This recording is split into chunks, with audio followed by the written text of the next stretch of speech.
Okay. Hi, everybody. I'm Alison Garnham. I'm Chief Executive of the Child Poverty Action Group.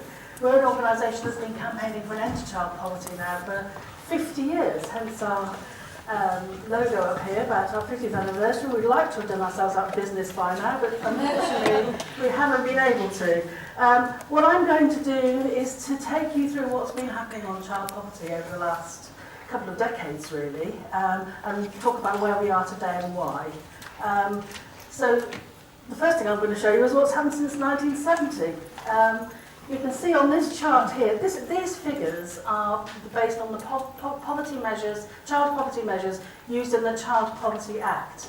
So it's relative child poverty, 60% of median income. The green line is before housing costs, and the blue line is after housing costs. So you can see that we saw a really rapid rise in child poverty across the 1980s, and then a considerable fall from the mid-1990s until 2010, essentially. What we're expecting to see now is the red line. The Institute for Fiscal Studies has projected what's going to happen to child poverty now, and it's not good news.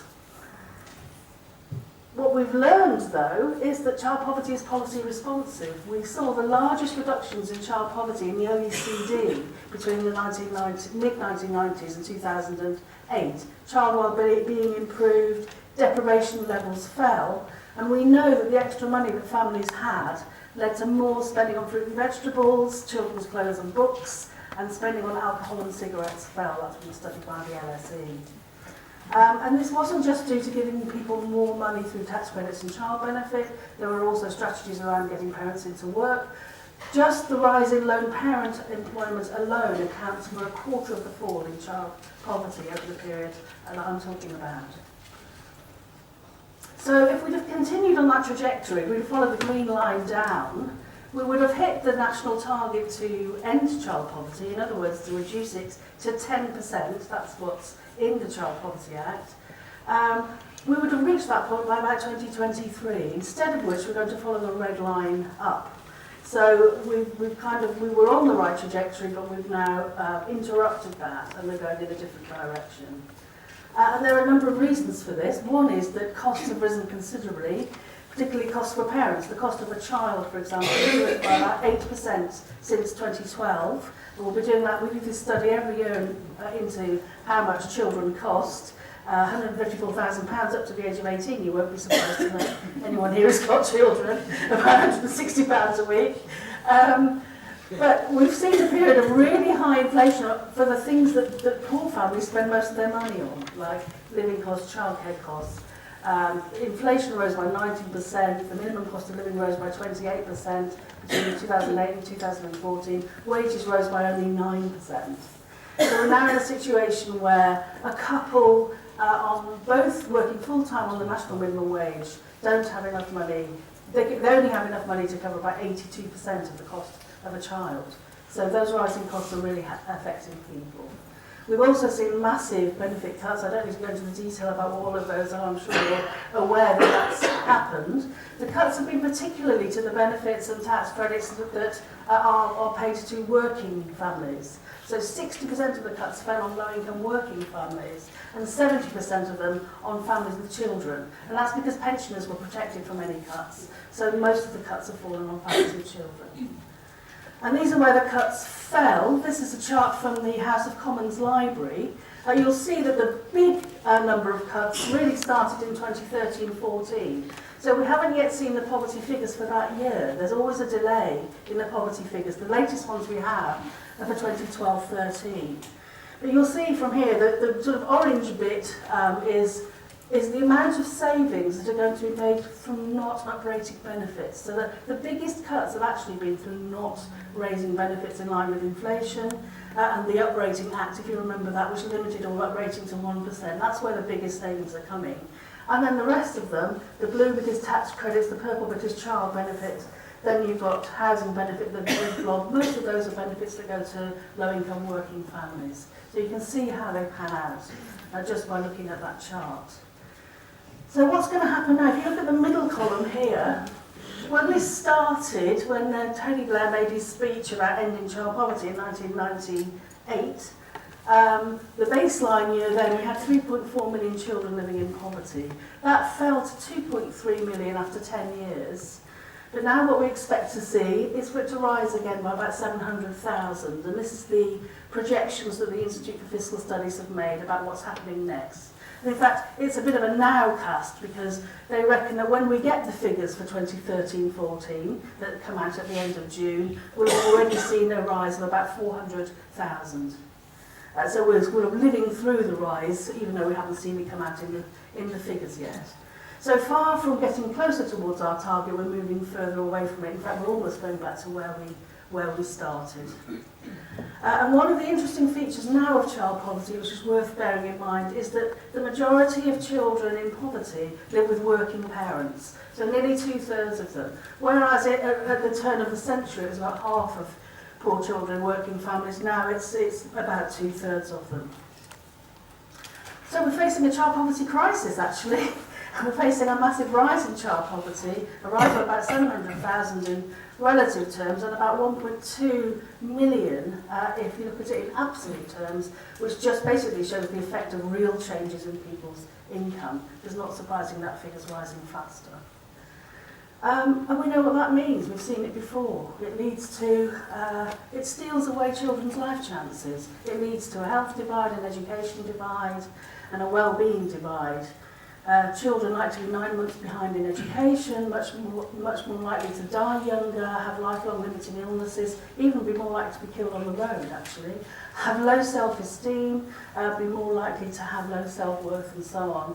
And it's expensive. It costs 29 billion a year to keep all these children in poverty. And if it rises in the way that IFS project it will, it'll cost us even more. Professor Donald Hirsch estimates it will be about 35 billion a year to keep children in poverty. And that breaks down into spending on services, lost tax receipts for government, the benefits you need to spend on people, and loss in post-tax earnings for those families. So it's an expensive business, keeping children poor. So, I mean, we argue at CPAG that if you make cuts and you raise those costs through rising child poverty, they're not really cuts. And also there's considerable consensus now about what really has been driving these rises in child poverty, the rising cost of a child, low pay, high rents, high childcare costs, and so on. So there's quite a cross-party consensus now about what those causes are. So we need some policy response to that. Did it have to be this way? Did those with the widest shoulders bear most of the burden? Were we all in it together? This is the chart that the Treasury produces at every budget and spending review. What it does, it shows the distributional effect of the changes to taxes and benefits. So on the left you've got the poorest 10%, and on the right you've got the richest 10%. The slight sleight of hand in the Treasury documents is, though, that they have included policies that predate the deficit reduction strategy, so back to January 2010. What Professor John Hills at LSE has done has been to track changes just from May 2010 when the deficit reduction strategy started. And what you see there quite clearly has happened is that the whole of the bottom half of the income distribution is worse off. And the whole of the top half of the income distribution is better off, except for the top 20%. They're quite rich, so they can afford it.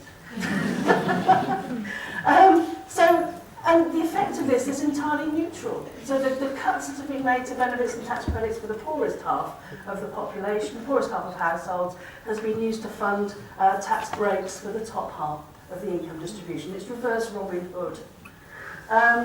So obviously, this is going to have a massive impact on the family incomes of the households in the bottom half of the income distribution that we're talking about today. Where are we in Europe? We're about in the middle in terms of poverty rates, and this is from 2012, so this shows kind of, in a way, how well we did. We were actually at the bottom about 15 years ago, so we've moved ourselves up to the middle. But interestingly, this blue line here represents that same line of the ranking of where we are in Europe compared to other countries. But the top, the red boxes at the top, show what our child poverty rate is before our tax and benefit system kicks in. And the two really high boxes there are the UK and Ireland. We have the highest child poverty rates before our tax and benefit system kicks in of any country in Europe. And that means that our social security system does most of the heavy lifting in bringing those rates down to the middling rates that you saw on the previous chart. So obviously, if you're going to cut that social security support, you're going to change our ranking, you're going to increase child poverty. And now this sort of squeeze on benefit incomes and incomes of the lowest income families is going to get worse, partly because of the AMI cap. This is annually managed expenditure, so social security spending will be subject to a cap over the next 5 years. And we know there's going to be more cuts. We know that there's going to be more freezes on benefits, 12 billion more cuts to come. On top of 21 billion of savings that have already been made. Actually, the IFS told us last week that the real terms cuts to be made is something nearer 24 billion, actually. So, move on to the topic of today, food poverty. There's actually been a lot of research around about what causes food poverty for a very long time. And we produced this book back in 2001 called Poverty Bites. So we know that food poverty is caused by people not having enough money after paying for their essentials, local range of foodstuffs being limited, paying a higher price, so the poverty premium that this is often referred to in local areas, inadequate school food, and now, of course, people actually having less money in their pockets in real terms. And we know that this affects people's dietary patterns, the less of the kind of healthy types of food, lower nutrient intakes, risks for pregnant women who have very poor diets and more likely to have low birth weight babies, children growing less well, and children being hungry in school. And they manage this very often, there's a lot of research about this, by often parents going without food themselves, but also strategies like not inviting friends round for meals and so on because it's embarrassing. People who are homeless have real problems with storing food, and also people need, at the moment, and we're seeing this a lot in food banks, people have no money left because they're having to use their income to pay off debts and other things. So, and we all know about what's been happening in food banks. I don't need to show you this slide. We know that there's been a rapid rise in the use of food banks. Since 2011, 128,000 parcels issued in 2011 by the Trussell Trust. This is just one of the organisations that runs food banks, and it's risen to over 1 million last year. So we're seeing the sort of direct effect of the squeeze on people's incomes. And most of the people are there because of problems with their benefits and inadequate incomes. We did a study with Oxfam and the Church of England into the reasons why people were at food banks, and the majority of the reasons people were there were because of problems with their benefits, delays, and also things like the bedroom tax and so on. In food for hungry peoples themselves, and having seen their school give food to kids at school. They were worried about the financial pressures that kids were facing, and were aware that it was affecting their behaviour and ability to concentrate, and they were worried about the housing problems that they were also living with. We do have a commitment from the government in the manifesto to continue to work to eliminate child poverty and introduce better measures to drive real change in children's lives.